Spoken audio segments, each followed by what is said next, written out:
জ্ঞান ফিরতেই সূর্যকে কল দিল দীপা। হ্যাঁ বন্ধুরা, আমরা এমনটাই দেখতে চলেছি অনুরাগের ছোঁয়া ধারাবাহিকের আগামী পর্বের আপডেটগুলোতে। বিস্তারিত জানতে ভিডিওতে একটা লাইক দিয়ে না টেনে শেষ পর্যন্ত দেখতে থাকুন।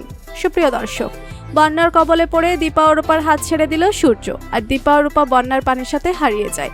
এদিকে সূর্যের জ্ঞান ফিরতেই রূপা ও দীপাকে না দেখতে পেয়ে অস্থির হয়ে পড়ে, আর সোনাও তার বোন ও মায়ের জন্য কান্নায় ভেঙে পড়ে। অন্যদিকে রূপাকে একজন লোক পায়, আর রূপাকে সে লোকে বাড়িতে নিয়ে যায়, কিন্তু রূপা সারাক্ষণ তার বাবা মা ও বোনের জন্য কান্নায় ভেঙে পড়ে। রূপা বুঝতে পারে না তার মা বাবাকে কি করে খুঁজে পাবে। এদিকে রূপা একটা মন্দিরে যায়, কিন্তু সে মন্দিরে অজ্ঞান হয়ে পড়ে থাকে দীপা, কিন্তু রূপা সে মন্দিরে গিয়ে তার মাকে পায় না।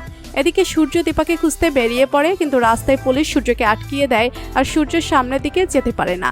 এরপর সেনগুপ্ত বাড়িতে পুলিশ আসে, আর পুলিশ এসে জানায় বন্যার পানিতে হয়তো দীপা ও রূপা মারা গেছে, যা শুনে চমকে যায় সকলে।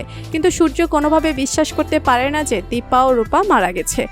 এদিকে সোনা উপর থেকে এসে যখন শুনতে পেল তার মা ও বোন বন্যার পানিতে মারা গেছে, যা শুনতে পেয়ে মাথা ঘুরে পড়ে যায় সোনা, আর সোনাকে উপরে নিয়ে যায় সকলে।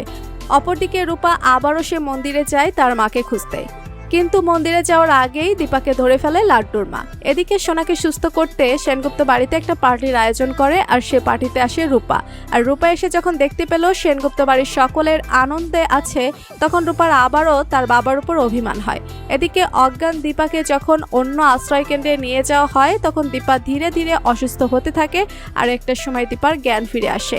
আর জ্ঞান ফিরে সোনা রূপা সূর্যকে না দেখতে পেয়ে অস্থির হয়ে পড়ে, আর সূর্যকে কল দেয় দীপা, আর সূর্য দীপার কল পেয়ে চমকে যায়। তো বন্ধুরা, তোমরা এমনটাই চাও তো এবার যেন জ্ঞান ফিরে সূর্যকে কল দেয় দীপা?